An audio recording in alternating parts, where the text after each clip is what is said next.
In this video, I'm going to share with you a step-by-step pattern of making these cute little pumpkins for your Halloween and the fall decorations. So let's get started.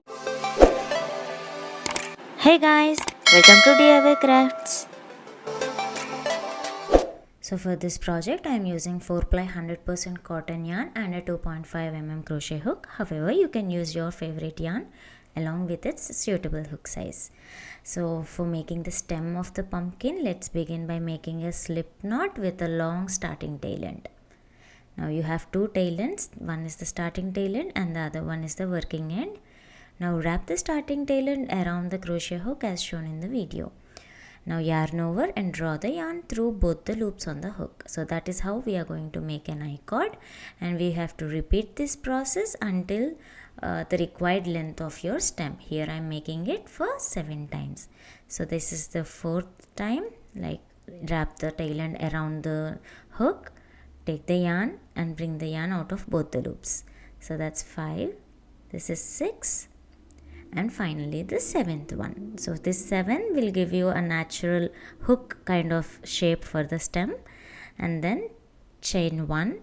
Now trim the excess thread, fasten off.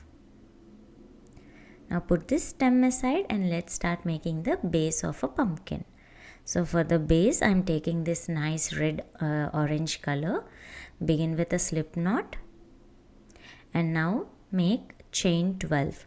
This chain 12 depends on how much big or tall you want your pumpkin to be. So if you want to adjust the height of your pumpkin, you can adjust the count.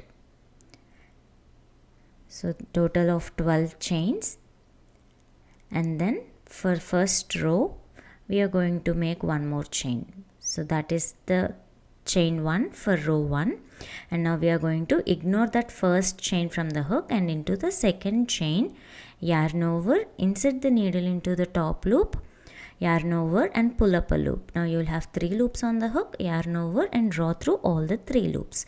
So that is how you do a half double crochet. Now in every row we have to mark the first stitch.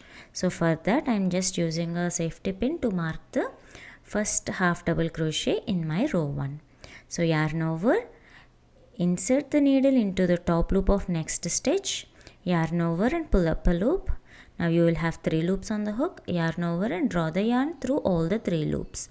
So that's the second half double crochet, and now we are going to repeat the same stitch, like the same half double crochet stitch in each and every chain, and in each chain you have to make only one half double crochet stitch. So as we have taken 12 chains for the foundation chain, you will have a total of 12 half double crochet stitches in your first row. The chain 1 in the beginning is not counted as a stitch. So continue it until the end of the chain. So here I am making the last half double crochet. So this completed my first row, and you will have 12 HDCs. So leave the starting tail end. We are going to use it to attach the stem for the pumpkin. Now for the second row, chain 1 and turn your work from front to the back side. Now for the second row, identify the stitch. It will have both the front loop and the back loop. So usually whenever we will put the needle in both the loops, but in this pattern we have to leave the front loop and work only in the back loops. So yarn over, insert your needle into the back loop of the first stitch, yarn over and pull up a loop and continue to make a half double stitch. So for the second row, this is the first half double crochet, and we are going to mark this first half double stitch in the second row. So the reason why we are marking the stitches is that for us to identify, not to miss any stitch, and also to confirm that we have done the 12 stitches in each and every row. So again, for the next stitch, we have to insert the needle only into the back loop and do a half double crochet. So yarn over, insert the needle only into the back loop and make a half double stitch. So continue to make one half double crochet in each and every stitch, and do not forget to put your needle only into the back loops, and continue it throughout the row until you reach the last stitch where we have put the stitch marker. If you want it, you can count each and every stitch while doing itself, so you will never miss a stitch and the count will not go wrong. So here I have completed the 11 half double stitches. The 12th one will go into the back loop of that last stitch where we have put the stitch marker. So while removing the stitch marker, carefully identify the loop which we have to do the last stitch. Hold that stitch. Now put your needle into that back loop, yarn over and pull up a loop and complete your half double stitch. So if you do the counting, the second row will also have 12 HDCs. And the front loops which we have left will leave a line like texture which will give a nice detailing to the pumpkin. And for the third row also you have to repeat the same thing which we have done for the row 2. So chain 1, turn your work, and now while making a half double crochet, leave the front loop and work only in the back loop. And as soon as you have completed the first stitch, put the stitch marker to mark the first stitch of the third row. And continue to make half double crochet stitches in the back loops throughout the row, and don't forget to make only one half double stitch in each and every stitch. Also do not forget to make the last half double stitch over the stitch marker stitch, like that's the first half double stitch. And we are going to repeat this pattern of row 2 till row 18. So here row 18 is the length like the width of the pumpkin. So if you wanted a wider pumpkin, you can go ahead and make more number of rows, but make sure you make your rows in even number. So after here I am making the last half double crochet of the 18th row. And once we are okay, like we are happy with the length of the pumpkin we wanted, like this will be the circumference of the pumpkin. So this is how the to and fro half double crochet pattern looks like. Now once it is done, we are going to join the first and the last rows together to give us cylindrical shape. So let's make chain 1, and now put the foundation chain behind the last row as shown in the video. Now we are going to attach both the panels using a slip stitch join. So how to do that? Insert your needle into both the loops of the last row and also the back loops of the foundation chain. Now yarn over, draw the yarn through all the loops on the hook.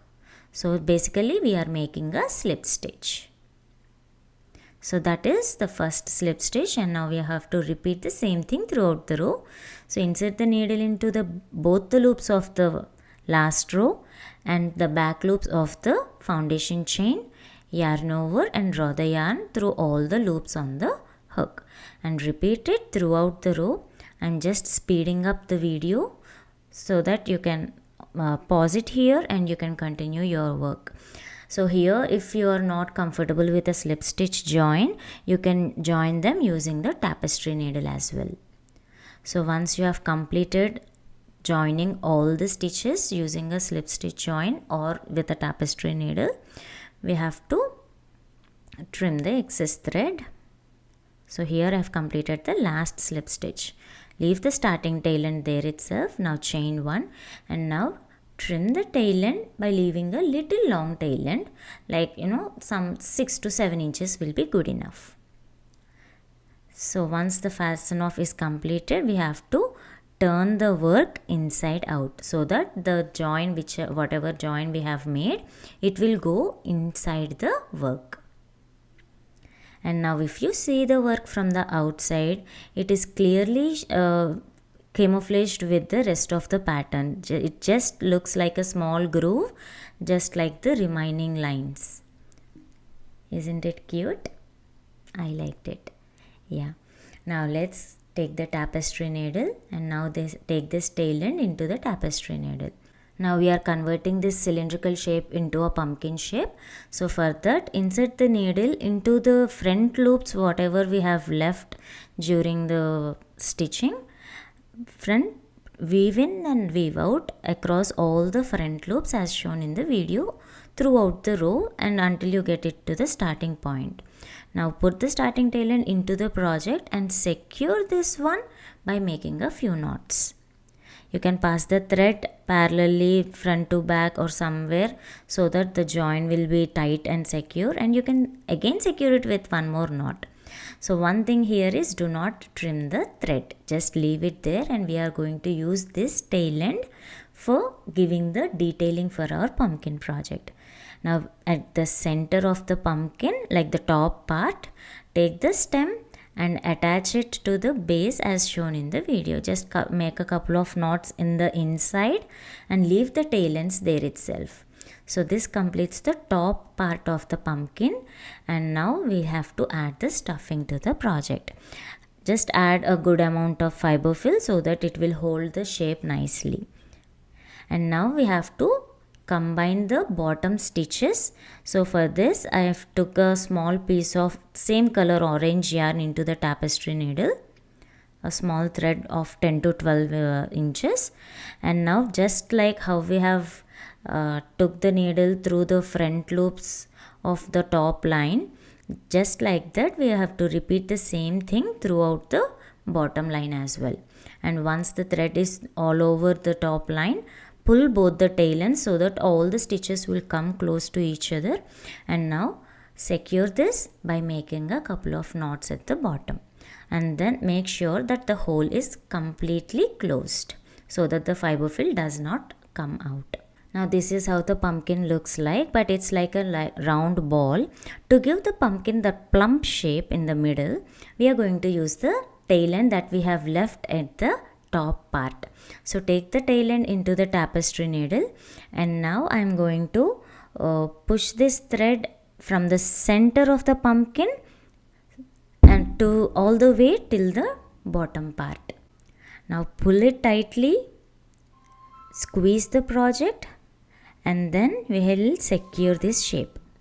So to secure this shape, hold it tightly, press it down nicely, and only then make that final knot so that the shape doesn't get ruined. So hold it, and we also have the closing tail ends at the bottom, so you can use those tail ends and then make a couple of knots tightly and close to the project, and then after that you can adjust the stuffing so that the shape of the pumpkin holds it nicely. Now we are going to use the tapestry needle to hide all these tail ends into the project. So just take the tail end into the tapestry needle, stuff it into the project, and then trim the excess threads close to the project. And that's it. Your cute little pumpkins are now ready. The return pattern for this project is given in the description. Do check it out. I hope you all enjoyed watching this tutorial. Do give this pattern a try and let me know your thoughts in the comments section below. Share your work to me on Instagram and don't forget to tag me. See you all in the next video. Thank you for watching. Please like the video, share it, and subscribe to DIY Crafts.